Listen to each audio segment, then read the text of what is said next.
పశ్చిమాసియాలో యుద్ధ మేఘాలు కమ్ముకొని అంతర్జాతీయంగా ఇంధన సరఫరాకు విఘాతం కలుగుతున్న వేళ భారత్కు భారీ ఊరట లభించింది. యుఏఈ నుంచి సుమారు 80,800 మెట్రిక్ టన్నుల ముడి చమురుతో బయలుదేరిన భారతీయ నౌక జగ్లాడ్కి గుజరాత్లోని ముంద్రా పోర్టుకు క్షేమంగా చేరుకుంది. ఈ నౌక ప్రయాణం అత్యంత ఉత్కంఠభరితంగా సాగింది. మార్చి 14న యుఏఈలోని ఫుజైరా ఆయిల్ టెర్మినల్పై దాడి జరిగిన సమయంలో జగ్లాడ్కి సరిగ్గా అక్కడే చమురును నింపుకుంటోంది. ఆ టెర్మినల్పై జరిగిన దాడి కార్యకలాపాలు నిలిచిపోయినప్పటికీ భారత్ నౌక మాత్రం ఎటువంటి నష్టం వాటిల్లకుండా ఆదివారం ఉదయం సురక్షితంగా బయలుదేరింది. ముర్బన్ క్రూడ్ తో నిండిన ఈ నౌక 3 రోజుల ప్రయాణం తర్వాత భారత్ తీరానికి చేరింది.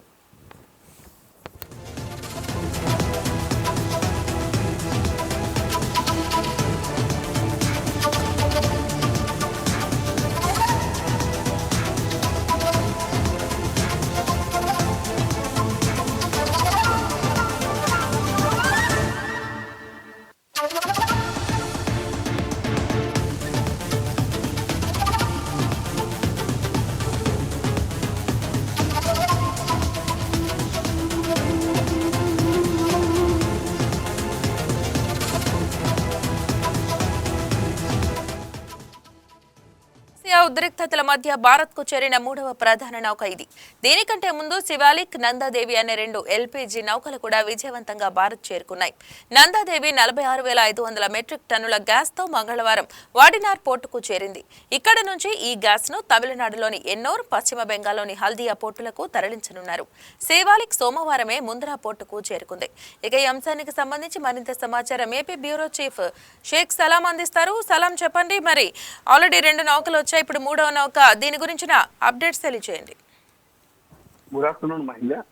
పశ్చిమాసియాలో యుద్ధ మేఘాలు కమ్ముకోనుండగా మనకి ఏదైతే అంతర్జాతీయంగా ఇంధన సరఫరా ప్రస్తుతం విఘాతం కలుగుతున్నటువంటి వేళ భారతదేశానికి మంచి ఊరట లభించిందని చెప్పుకోవచ్చు. ఈ యుఏఈ నుండి సుమారు 80,800 మెట్రిక్ టన్నుల ముడి చమురుతో, అంటే ఏదైతే ముడి చమురుతో బయలుదేరినటువంటి భారతీయ నౌక జగ్లాడ్కి బుధవారం గుజరాత్ లోని ముంద్రా పోర్టుకు క్షేమంగా చేరుకుంది.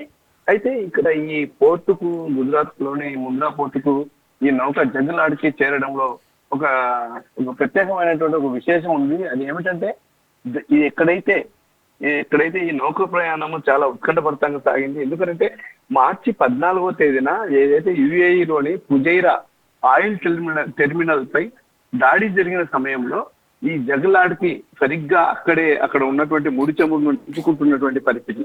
అంటే ఏదైతే ఇరాన్ దాడికి పాల్పడింది యుఏఈలోని ఫుజైరా ఆయిల్ టెర్మినల్ పై, అదే సమయంలో జగ్లాడ్కి, ఏదైతే మన దేశానికి చెందినటువంటి భారతీయ నౌక జగ్లాడ్కి సరిగ్గా అక్కడే ముడి చమురును నింపుకుంటున్నది. అయితే అదే సమయంలో అక్కడ టెర్మినల్ పై దాడి జరిగి కార్యకలాపాలు నిలిచిపోయినప్పటికీ మాత్రం మన భారత నౌక జగ్లాడ్కి ఎటువంటి నష్టం వాటిల్లకుండా సురక్షితంగా అక్కడి నుంచి ఆదివారం బయలుదేరింది.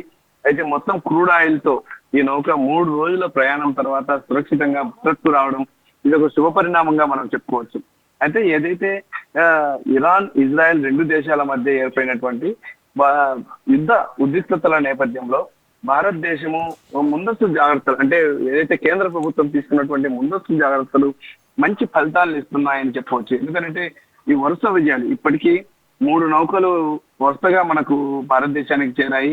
దీనితో ఏదైతే ఇంధనంపై ఏదైతే మనకు ఉన్నటువంటి నీడలు, ఏదైతే గ్యాస్ పరంగా కానివ్వండి, అదేవిధంగా ప్రస్తుతము పెట్రోల్, డీజిల్ పరంగా కానివ్వండి, వచ్చేటటువంటి ఏదైతే ఇబ్బందులను అధిగమించేందుకు ఈ 3 నౌకలు మనకు ఉపయోగపడతాయని చెప్పవచ్చు. దీంట్లో మాత్రం కేంద్ర ప్రభుత్వము మంచి విజయాన్ని సాధించిందని చెప్పవచ్చు. అయితే ఇప్పటికే మనకు శివాలిక్, నందాదేవి అనేటటువంటి 2 ఎల్పీజీ నౌకలు విజయవంతంగా భారత్ కు చేరుకున్నాయి. తాజాగా ప్రస్తుతం జగ్లాడ్కి నౌక కూడా చేరుకోవడంతో మనకు భారతదేశానికి చాలా ఊరట లభించిందని చెప్పవచ్చు. నందాదేవి 46,500 మెట్రిక్ టన్నుల గ్యాస్ తో మంగళవారానికి వాడినార్ పోర్టుకు చేరుకుంది. అదేవిధంగా ఈ ఏదైతే నందాదేవి నుంచి వచ్చినటువంటి మెట్రిక్ టన్నుల గ్యాస్ ను తమిళనాడులోని ఎన్నోరు, పశ్చిమ బెంగాల్లోని హల్దియా పోర్టులకు తరలించారు.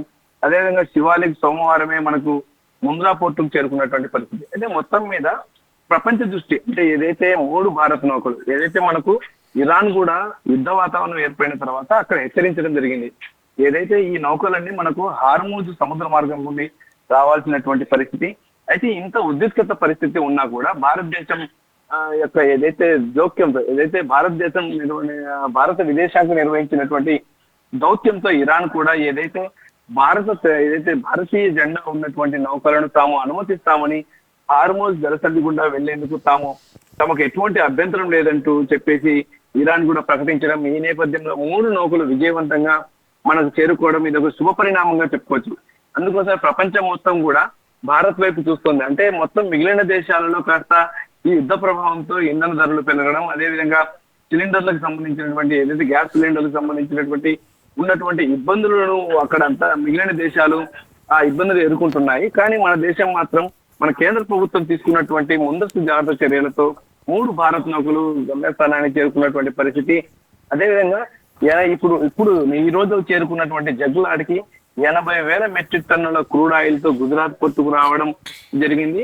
ఈ గుజరాత్ పోర్టుకు రావడంపై ఇప్పటికే అంటే ఈ పోర్టుకు 3 నౌకలు రావడం వెనుక భారత నౌకాదళం కూడా చాలా శ్రమించిందని చెప్పవచ్చు. ఎందుకంటే ఏదైతే ఇప్పుడు ప్రస్తుతం ఉన్నటువంటి ఉద్రిక్తతల మధ్య నౌకలను మన భారతదేశానికి తీసుకొని రావడం అనేది చాలా సాహసమే అని చెప్పవచ్చు. ఈ నేపథ్యంలో మొత్తం మీద ఏదైతే కేంద్ర ప్రభుత్వం తీసుకున్నటువంటి చొరవ, అదేవిధంగా మన నేవీ దళం కూడా దీంట్లో సక్సెస్ అయిందని చెప్పుకోవచ్చు. అయితే మరొక విషయం కూడా ఏంటంటే ఇక్కడ మనకు 22 భారత్ నౌకలు అక్కడ పర్షియన్ గల్ఫ్ కు పశ్చిమాన మనకు ప్రస్తుతం ఉన్నాయి.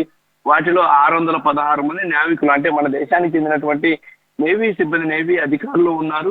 అయితే ప్రస్తుతం హార్మూజ్ జలసంధికి ఇరువైపులా వందలాది నౌకలు చిక్కుకుపోయినటువంటి క్రమంలో భారత నౌకలకు వెళ్లేందుకు ఇరాన్ అనుమతినివ్వడం ఇది ఒక శుభ పరిణామం చెప్పుకోవచ్చు. మొత్తం మీద ఇప్పటికే మన త్రివర్ణ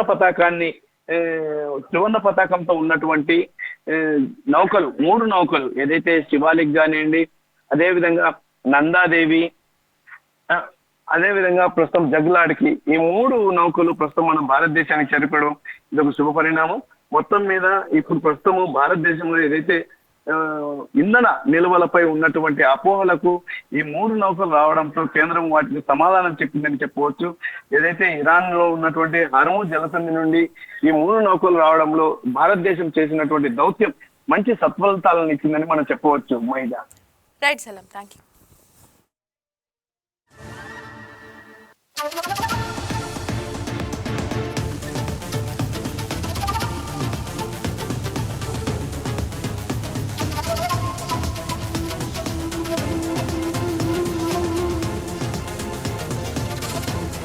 Please subscribe to YK TV Network. Please subscribe to YK TV. Please watch YK News. Don't forget to subscribe YK News channel.